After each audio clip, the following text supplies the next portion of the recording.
वित्त मंत्री और उनके पति ने अर्थशास्त्री हैं जिन्होंने ये कहा है कि ये दुनिया का सबसे बड़ा स्कैम है और जिसमें जनता के पैसे लूटे गए हैं। वो अपनी बीवी की इज्जत नहीं कर रहे, बाकी बेटी और बहनों की इज्जत क्या करेंगे। उनकी बीवी आज तक अकेली है। गृह मंत्री जब अटैक हुए थे तब गृह मंत्री मणिपुर में थे, गृह मंत्री कुछ नहीं कर पाए। मोदी जी तो क्या ही करेंगे। देखिए, ज्वाइन और जेल बीजेपी का नया खेल। अच्छा, या तो ज्वाइन करो या फिर जेल में जाओ।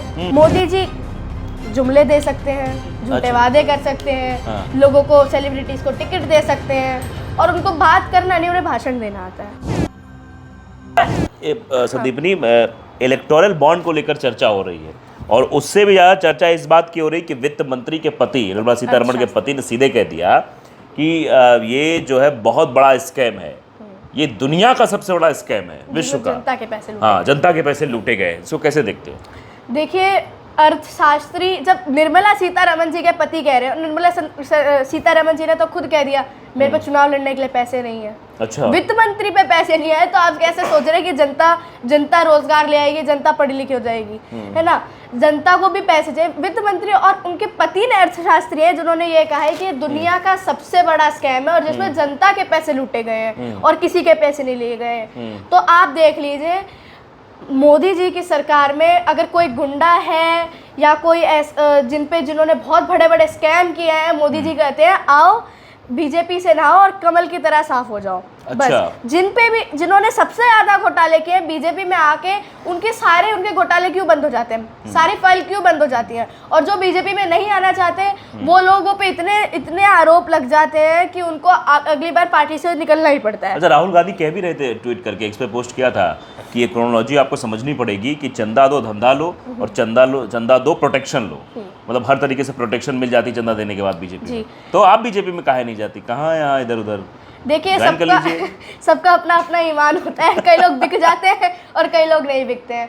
हाँ, डटकर लड़ने का भी कई लोगों को होता है, तो क्यों बिकना है जब फालतू में। आ रहे 24 में रुकिए, 24 देखते हैं, खेला होगा 24 में। अच्छा, खेला होबे मतलब ममता बनर्जी। अच्छा, ये बताइए, ममता से याद आया मुझे, अब क्या लगता है कि मोदी जी जो महिला सशक्तिकरण की बात करते हैं, महिलाओं की बड़ी बड़ी बातें मोदी जी करते हैं कि हमने महिलाओं को सशक्त बना दिया है, बेटी बचाओ बेटी पढ़ाओ, क्या लगता है ऐसा कुछ हुआ है?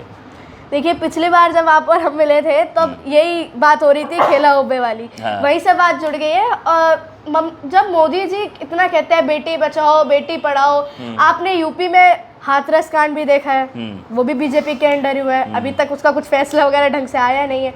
ठीक है, हमने और भी बाकी चीजें मोदी जी ने सिंह सेंगर का हो गया जी। आपने ये भी देखा था जब बंगाल इलेक्शन चल रहे थे, तो मोदी जी ने कितने बदतमीजी से बोला था, ए दीदी ओ दीदी करके बोला था। जब मोदी जी खुद इज्जत नहीं करते हैं तो आप कैसे उम्मीद रखते हैं कि आपके पार्टी के लोग, आपके पार्टी के गुंडे भी उनकी इज्जत रख लेंगे। अच्छा। एक माँ बेटी जिंदा जली थी बुलडोजर का अटैक जब हुआ था, तो मोदी जी थोड़ी तो देखा है, आपका घर परिवार नहीं है, माना आपका घर परिवार नहीं है, बाकियों का तो घर परिवार है। और अगली बार जनता से यही हाथ जोड़ के अपील है कि अगर आपको नेता चुनना है तो ऐसा नेता चुनना जिसका घर परिवार हो, ताकि वो समझ सके कि घर परिवार वाले इंसान की क्या मजबूरी होती है। मतलब मोदी जी ने बीवी को छोड़ दिया आपने, वो अपनी बीवी की इज्जत नहीं कर रहे, बाकी बेटी और बहनों की इज्जत क्या करेंगे। उनकी बीवी आज तक अकेली है। शायद इसीलिए मोदी जी मणिपुर पर कुछ नहीं बोले ज्यादा। वीडियो आने के 2 दिन बाद मोदी जी आकर थोड़ा बोल के चले जाते। मोदी जी क्या, जब गृह मंत्री जब अटैक हुए थे तब गृह मंत्री मणिपुर में थे, गृह मंत्री कुछ नहीं कर पाए। मोदी जी तो क्या ही करेंगे। मेरे को उम्मीद नहीं कि बीजेपी पार्टी महिलाओं के लिए या देश की जनता के लिए, रोजगार के लिए कुछ करेगी। मोदी जी कुछ नहीं करेंगे। मोदी जी अगर जो गारंटी दे रहे हैं, मंचों से गारंटी दे रहे हैं और भड़ाभड़ टिकट भी दे रहे हैं, सेलिब्रिटीज को, कंगना रनौत को उतार दिया है, तेज तर्रार महिला है, मंडी लोकसभा सीट से उतारा है हिमाचल प्रदेश से। वो तो बहुत पहले से ही प्लान चल रहा था टिकट देने का, हम लोगों को बाद में पता चला है। बहुत पहले से प्लान चल रहा था। अच्छा, पहले से प्लान देंगे। आपने देखा होगा राम मंदिर के उसमें उद्घाटन जब चल रहा था, किस तरह से जय श्री राम के नारे लग रहे थे। किसान आंदोलन में भी हम लोगों ने देखा था, कहीं ना कहीं से पहले से ही वहीं से हो गई थी कंगना जी की तैयारी कि अब मंडी इलाके से टिकट। विपक्ष के नेताओं को राम से क्या दिक्कत है? राम मंदिर का बुलावा आता जाते नहीं है। देखिए, हमारे शंकराचार्य भी वहां नहीं गए, तो हम लोग तो क्यों जाएंगे।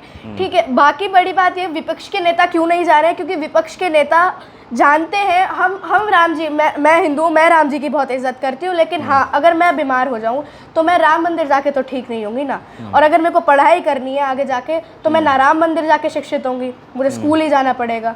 तो आस्था का केंद्र है, मैं मानती हूँ आस्था का केंद्र है, लेकिन अगर मोदी जी उसे उसकी जगह एक स्कूल बना देते, एक अस्पताल बना देते, तो मोदी जी के साथ आज वोट होते हैं। अच्छा, कुछ नेताओं के मैं नाम लूंगा एक बार में, उन नेताओं के बारे में बोलना क्यों कैसे लगते हैं। राहुल गांधी अच्छे नेता है। मोदी जी कह नहीं सकते उनके बारे में कुछ कहेंगे तो फिर ईडी जांच वगैरह हो जाएगी। अच्छा, ये भी ईडी का बड़ा डर है कि अब मतलब या तो बीजेपी ज्वाइन कर लो, या फिर बीजेपी का विरोध बंद कर दो, या फिर चंदा दे दो।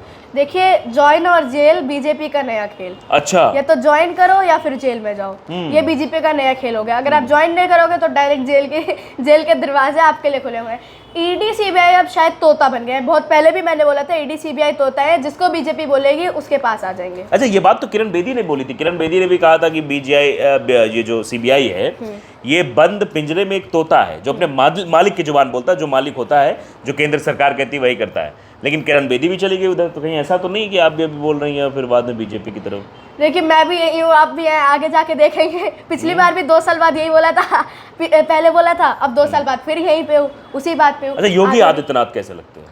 देखिए, वो अपने घंटे के नीचे लोगों की चीख दबाते हैं। हाँ, ठीक है, जो मंदिर का घंटा होता है उसे बजाते रहते हैं और उसके नीचे लोगों की चीख दबाते रहते हैं। अरविंद केजरीवाल अच्छे नेता हैं, अच्छे नेता, बस केवल अच्छे। राहुल गांधी और अरविंद केजरीवाल में तो दोनों को अच्छे बताया। केजरीवाल झुकेंगे नहीं, राहुल गांधी भी झुकेंगे नहीं, दोनों अच्छे नेता हैं। दोनों बढ़िया नेता है। अखिलेश यादव?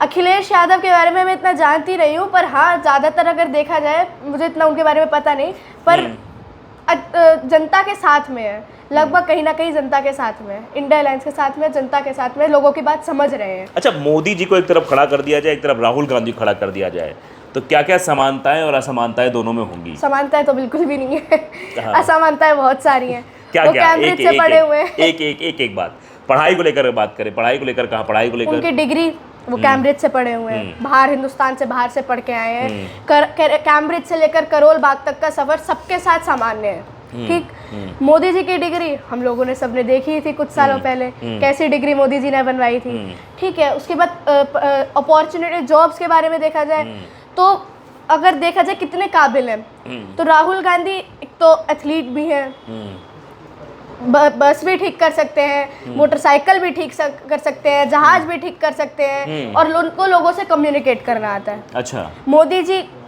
जुमले दे सकते हैं, झूठे वादे कर सकते हैं, लोगों को, सेलिब्रिटीज को टिकट दे सकते हैं, और उनको बात करना नहीं, उन्हें भाषण देना आता है। लोगों को वो अपना अपना बोलते हैं।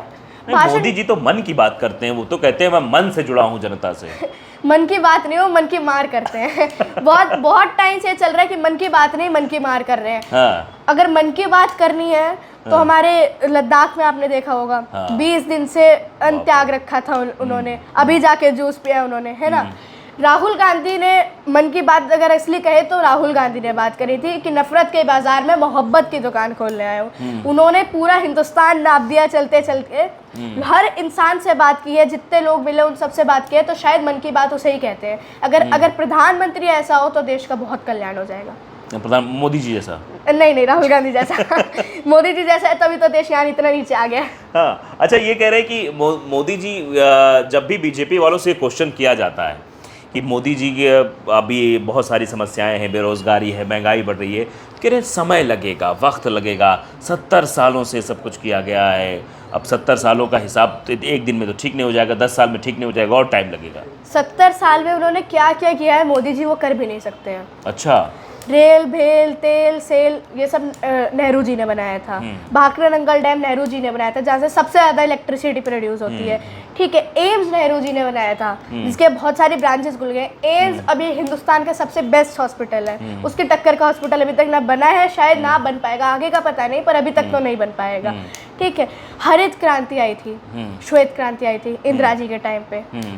हरित क्रांति देख लीजिए और कृषि बिल देख लीजिए, दोनों में कितना अंतर है। डिफरेंस ठीक है, है। बहुत अभी किसान difference फिर है। भी तो आ गए हैं, अभी किसान नहीं जाएंगे इतनी जल्दी। अगर वो भारत रत्न देके ये सोच रहे कि किसानों को पटा लेंगे तो किसान इतनी जल्दी नहीं मानने वाले हैं। लेकिन आरएलडी को तो अपनी तरफ कर लिया भारत रत्न देके। आगे जाके देखेंगे, अभी आ रहा है 24। हाँ। अरे गद्दारी भी बहुत ज्यादा हो जाती है ना। किसान नहीं मानेंगे, ठीक है। हरित क्रांति, श्वेत क्रांति आया, हर ऐसी माएँ होती है हिंदुस्तान में जो एक पुत्रों को जन्म देती हैं, ठीक है। इंदिरा गांधी एक ऐसी महिला थी जिन्होंने एक देश को जन्म दिया था। अच्छा। बांग्लादेश को जन्म दिया था उन्होंने। और अगर आज बांग्लादेश का बंटवारा नहीं हुआ होता पाकिस्तान से, तो शायद आज हिंदुस्तान, जब वो कोने में रह के एकदम शांत नहीं बैठ पा रहा पाकिस्तान, तो अगर बीच से जा रहा होता तो क्या ही हाल होता हिंदुस्तान का। वो बहुत बड़ा कदम था। राजीव जी के टाइम पे हमारे एक इंटरनेशनल अफेयर्स कितने ज्यादा बड़े थे, ठीक है। मारुति तभी आ गई। सिक्किम था, बहुत सारे, कंप्यूटर हमारा उस टाइम स्टार्ट हुआ था। तो कांग्रेस के टाइम पे क्या बुरा हुआ है, मुझे तो ये समझ नहीं आया। देश का कल्याण, नेहरू जी ने देश का गद्दी उस समय संभाली थी जब देश में उद्योग नहीं था, और तब देश कहाँ कितना विकसित हो चुका था। फिर बीजेपी आ गई, अब फिर बीजेपी ने क्या हाल कर दिया है। 400 का सिलेंडर था उस टाइम। मेरे नाना जब थे तो मेरे को बताते थे कि महंगाई अगर बढ़ती थी तो 1-2 रुपए बढ़ जाती थी, उसके बाद वैसे ही वापस हो जाती थी। 100-200 एक बार में बढ़ जाता और अब तो 100-200 तो ऐसे हो रहा है जैसे पेड़ तो पैसे तो पेड़ पे उग रहे हैं, तोड़ के लाते हैं हम लोग, तो जैसे ऐसा चल रहा है।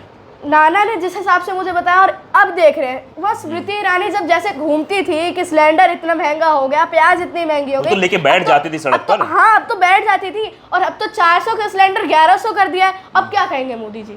अब बाकी नेता निकल रहे हैं तो उनको स्मृति ईरानी जी के लिए क्या कहेंगे? स्मृति ईरानी जी फिर से सिलेंडर लेके बैठना चाहिए। देखिए, स्मृति ईरानी जी जितना विरोध करती हैं उतना घोटाला उनके घर में ही चलता है। अच्छा। बीफ का आपने देखा था, उनकी बेटी की बीफ की फैक्ट्री थी। और जितना लोग कहते हैं ना, बीफ से मेरे को याद आया, जितना हम लोग कहते हैं कि मुस्लिम्स लोग इतना बीफ काटते हैं या इतना चलता है, तो 6 फैक्ट्रियाँ हिंदुस्तान में बहुत बड़ी बड़ी बीफ की, ठीक है। उनका नाम मैंने डायरी में नोट कर रखा है।